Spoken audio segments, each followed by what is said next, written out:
Good morning. This is TCR, TroyCommunityRadio.com. I'm Clint Myers on 107.1 WTJN for David Denoyer on TCTV. It's time for the Mayor's Report, and with me this morning is Mayor Michael Beamish. Good morning. Good morning, Clint, as always, and good morning, David, and good morning to all the listeners out there in the Troy Community Radio area. Been unseasonably warm. Boy, I mean, we've had an extended, I don't even know if it's extended fall. We have almost had an extended summer. It's Indian summer, but still, weather has really cooperated so far. Now, we'll talk about next week's show because that will kind of put us back in perspective of this is the winter season. It's still winter, no matter what it feels like outside right now. But it's a great opportunity for people to get out and about, shop downtown, buy those Christmas gifts for your loved ones and relatives and friends, and it's just been a good, if you have to hustle and bustle, at least the weather has cooperated. Right. It's not a bunch of sleet and snow that you're tracking in and out of the house and stores, so it does. It makes it very nice to be able to get out. And it helps Santa because, he's got to go back and forth from downtown Prouty Plaza to the North Pole, and he's got a lot on his mind right now, but boy, isn't that nice to have that Santa house on Prouty Plaza? The kids, the lines of the kids coming out to see Santa, I love it. I do too, and it's just a joyous time of the year. It's a good opportunity for us to reflect back on the year too, and we've been blessed here in Troy, and we hope that we are continue to be blessed. But it's an opportunity for all of us to take a step back and appreciate what we have, and maybe, as you and I have talked about many times, just show a random act of kindness to someone. Make their day. A neighbor. I mean, it could be as simple as a smile on the street when you walk past, and a good morning, or a Merry Christmas. Smiles are infectious. they are. That's great. You had a busy council meeting. Wow. Did we have? It's towards the end of the year. It is December, and we're trying to get things done that we want to tie loose ends together in 2015 as we head into 2016. And we had this past council meeting was, it was long. Let's put it that way. We had a public hearing. We'll talk a little bit about. We had an executive session, which we'll talk a little bit about. We had 12 resolutions. Many of those were emergency legislation, and I'll share a little bit about why we call it emergency. And then we had, I believe, 6 ordinances that we dealt with. So you add that together, and it was a very lengthy meeting. But let's start by, I want to mention that we do have, as we all have said and talked about, a full-time fire department. We've added a new firefighter paramedic to that group. He's coming from Springfield. He was introduced by the Chief Matt Simmons, last night to open the council meeting, and it's Kyle Colbert. Kyle Colbert will be a new firefighter paramedic. He's on duty now, and he was introduced last night. He comes from Springfield, experienced, and I think, again, we keep talking. I'm big on having our fire department. They're great people, and it is full time, and he's joined the staff. So, well, welcome to town, Kyle. That's right. He's excited. So, and then I mentioned we had a public hearing, and the public hearing was on the amending of the general plan for Stonebridge Meadows, and we did listen to a number of concerns. Many have concerns over the integrity of maintaining what that plat was all about, that subdivision is all about. And we listened, and then Mrs. Baker, who's our president of council, assigned that for future discussion with the Law and Ordinance Committee. So after the public hearing, she suggested that the Law and Ordinance Committee meet. They have chosen the date of Tuesday, December 15th. It will be in council chambers. Will be at 5 o'clock, and they'll further discuss the concerns, the issues surrounding Stonebridge Meadows, and then you'll see that come back on council's agenda December 21st, I'm sure. We did recess into executive session, and we'll talk a little bit about that. That's reviewing negotiations with our bargaining units. We do have 5 bargaining units, and we have a non-bargaining unit as well. So we moved to executive session to discuss some of those issues and move forward. Now we'll go into the resolutions, 12 of them. And I'll try to go briefly so people understand. In fact, the first 3 resolutions are kind of tied together. They're part of our budget for 2016, and it first of all starts with Troy Recreation Association. The city's going to be working with them to the tune of $29,000 for their operations. We did have 8 members of council there, but 1 abstained from this because they're on the board of the rec. Okay. So they abstained, and but it passed. It passed.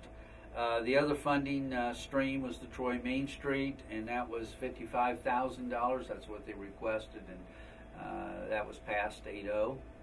And then we also discussed our number 1 priority is economic development. So the Troy Development Council, who we partner with, is getting $125,000 out of the budget to help promote their kind of programs and projects for economic development. We did.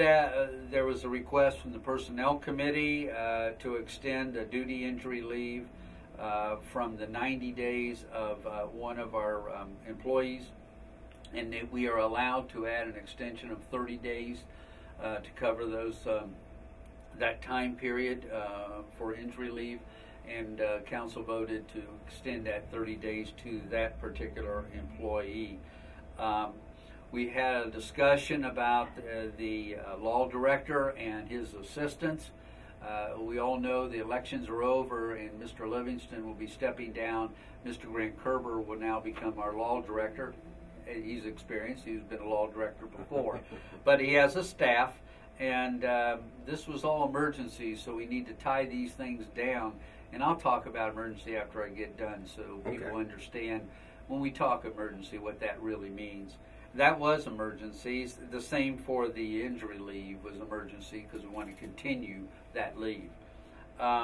Business First is another economic development tool, but is something that we have to agree to every year to participate. This is more of a regional effort of economic development. It is a tool and it's Business First, and certainly we support that. So that was a unanimous vote to move forward with that. Trying to get into the new era of technology. So one of the agreements that we're trying to provide an option for online credit card payments for the utility bills. Oh. That's been a request for many years, and we're trying to explore that possibility. So we're trying to develop an agreement as an option for online payments using credit cards. So that moved forward. Street lighting, we always have to have lights around there, and that's with the Miami Valley Lighting. And that is a collaborative effort from all the jurisdictions around our area. It's a 10-year agreement. We get a pretty good deal when we work together as a partner, as one. And that passed unanimously as well to move forward with that particular agreement. Continuing with the resolutions, we do have the new water tower that we're planning to put out there on Stanfield to self-service the area of that part of our town. Because we moved from the original design, there's another additional design cost to look at that Stanfield Road. So we have 6,000 additional tower design and 109,500 for the construction administration inspection of services that's going with that tower that'll be built. That was emergency legislation again because we want to get that cleaned up for this year so we move forward as quickly as possible. I mentioned we went into executive session. In executive session, it's all confidential information to discuss. But I will say we have 5 different bargaining units that we are negotiating with. And we also have a non-bargaining unit that we work with as well. the last two resolutions were about the contracts of two of those unions, and that's the wages and the benefits of the FOP police officers, which is a 3-year agreement, and looks positive. They'll move forward, and they passed that unanimously to move to an agreement with the police officers. And then we also had an agreement, a 3-year agreement that seems to be moving forward with our police sergeants. So we have 2 contracts underway of the 5 that we have. We do have the service employees, the Ask Me, and we also have firefighters, and we do have still the captains that we're negotiating with. So those are 5 bargaining units. And then we still have our non-bargaining unit that we are going to move forward with too. That pretty much took care of all the resolutions. Now we get into the ordinances. Now those are more fixed. Those are more definite. When you have an ordinance versus a resolution can change. An ordinance is pretty much fixed. And so we did have, again, discussion over the general plan of the Meadow, Stonebridge Meadows public, we had a public hearing on that on the PD, and as I said, that moved to a 3rd reading because the committee has been asked to discuss that. So they're going to meet again on December 15th at 5 o'clock. We did approve, and we remember the last time we met, we talked about the committee as a whole got together to review the budget for 2016. Mm-hmm. We're in good financial shape. I want people to know that many jurisdictions are struggling financially. We've lost state funding, which we have also, but we've had good fiscal stewardship, good fiscal management with our auditors department and the administration, and the department heads have done a very good job. So we're able to move forward with the basic needs that we need to have to keep our city moving forward. Council realized that, and they approved the appropriation budget adoption unanimously. We did have some loose ends. Reappropriations is standard affair. Maybe you move one to a different account, you're still using the same pool of money. And so there's reappropriations that took place to finish out 2015. That again was approved. I mentioned about our bargaining units. So salaries are part of that bargaining unit, and 3 pieces of emergency legislation. One went to the police officers and the police sergeants, and then the others went to the non-union bargaining units or non-bargaining units as well. They were all based around salary agreements. So a lot of information going on at the council meeting. We did have a couple of updates. The mayor gave a couple. First of all, we talked the last time about Stan Phillips stepping down as a Board of Park Commissioner. He's downsizing, and they're moving just out of town in Tip City. But because of that, he had to resign his position, longtime position as a Board of Park Commissioner. In fact, he's already been to his last meeting. So there's still a year left on his term. So the unexpired term is going to be filled by Levi Fox. Many people know Levi in this community. He's a young person, energetic, loves recreation, great runner, and he's decided and is willing to give it a try and fill out the unexpired term for Stan Phillips as the Board of Park Commissioner. That is an appointment that the mayor has, and he I think, picked a good person to do that job. The other is, and we've talked about this every week, is the ABC Revitalization Committee. Ed Westmeyer and I co-chair that committee, but we are moving forward. We've submitted our vision, our strategic plan, to see if we can become a semifinalist. And we do have our Community Connection Center in downtown Troy. And we are going to hold an open house. 2, in fact. One is Monday, December the 14th, 5 to 7. That's just this upcoming Monday. This upcoming Monday. People can stop in, find out more about what our plans are for the future, see some of the business community and the partnerships that we've established, stop in and be a part of the Community Connection Center. And then in 2016, we've already booked another open house, January 14th. I think that's a Thursday, though. And we booked that for a reason. We hope to have heard if we have moved on to a semifinal status.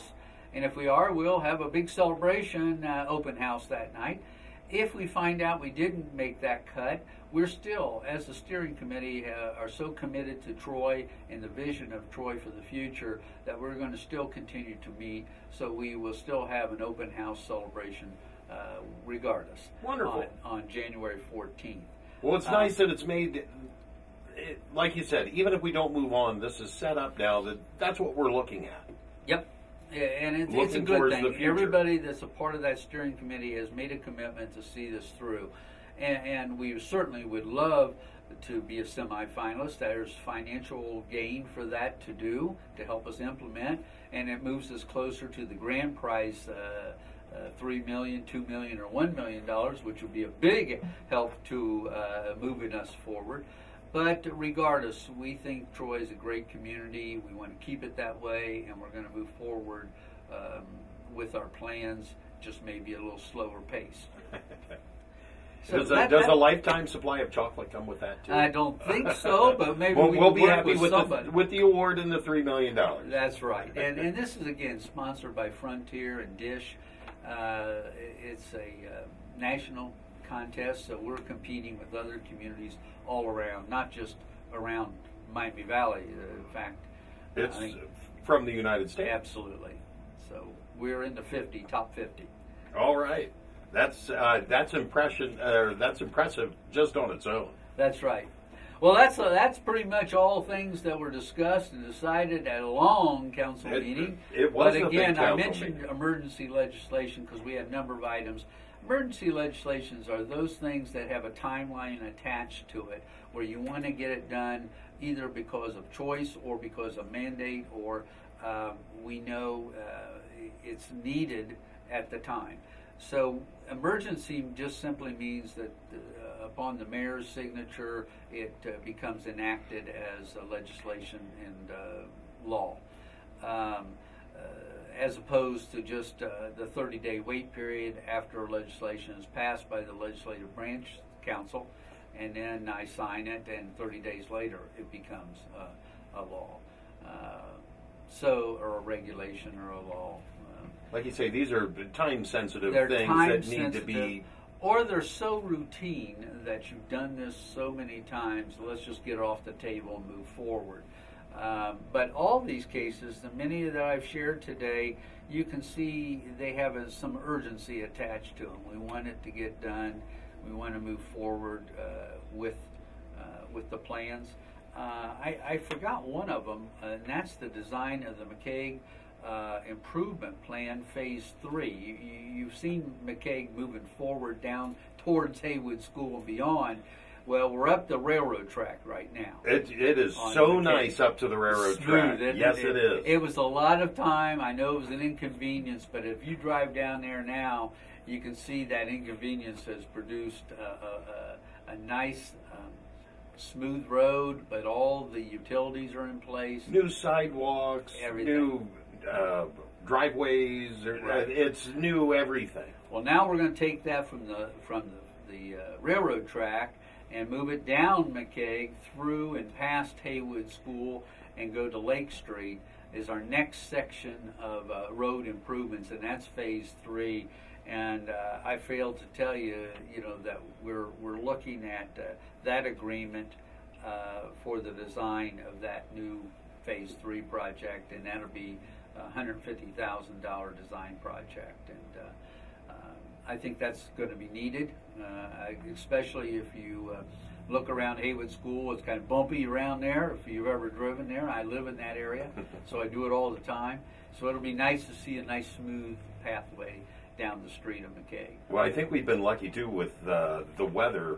that some of these other projects are getting done and are still working on. Like there's been some gas main projects that they've been working on. Been working on that. A lot of people misunderstand. They see all these projects going on and think, oh, the city. It's not all the city. It's not all the city. A lot of it is still looking at infrastructure improvements, and that's all good.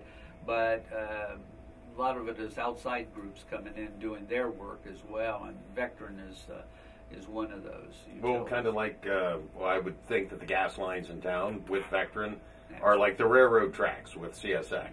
You got it, Clint. When they have eminent domain, and when they say, "Here we come," they're here. Yeah. So, but we do have our own projects, and we're moving forward with that. The McKay project was on time. They said it would be done and completed by Thanksgiving and November, and it was open. So we were blessed with good weather to make that happen. But we'll hope that phase 3 happens as well.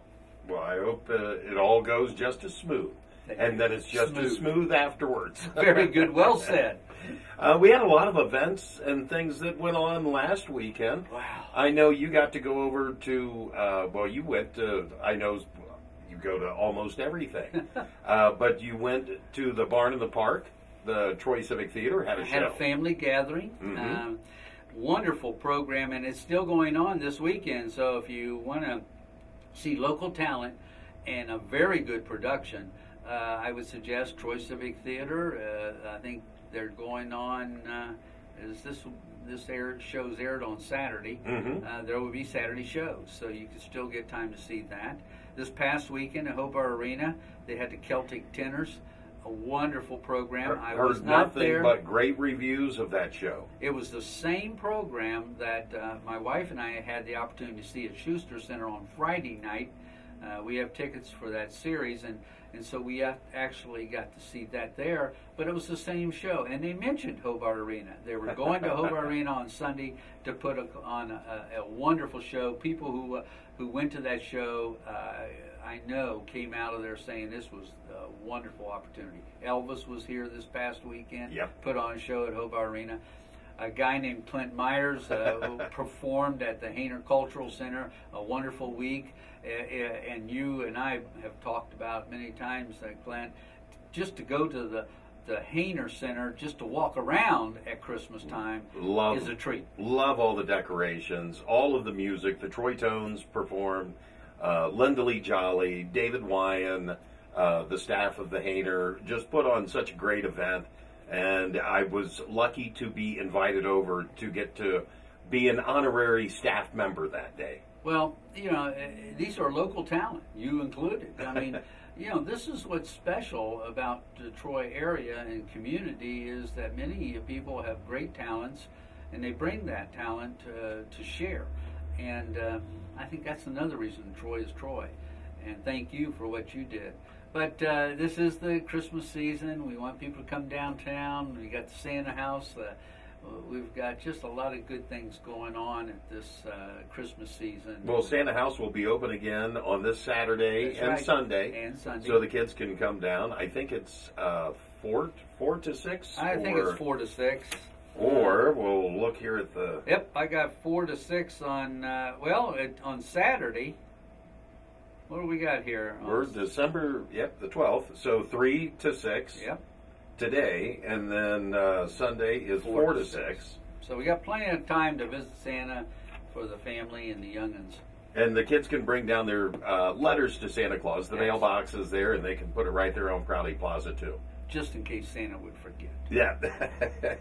I don't think he will. I don't think so. He's got a mind like a steel trap. That's He remembers everything I've ever done, good or bad. That's right. Well, next week, Clint, we've been blessed with this great weather, but we have to realize December's December, and weather can change in a heartbeat. Yes. So I've got a special guest next week coming to see us. Who is coming in to see us? Our good friend, the street foreman, Jerry Mullins. Like Santa Claus himself.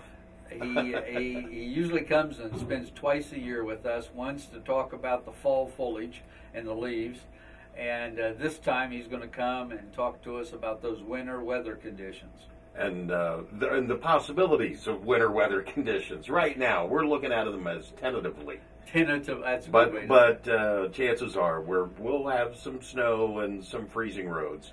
just like the Scouts, be prepared. That's right, as we will be. All right, Mayor, anything else that you'd like to add in this morning? Next council meeting will be December 21st, 7 o'clock, and I'm sure we'll have other issues as we close out 2015 and begin to move forward in 2016. 2016, getting closer. Closer and closer. Thank you so much, Mayor. This has been the Mayor's Report with Mayor Michael Beamish. I'm Clint Myers on 107.1 WTJN for David Denoyer on TC TV.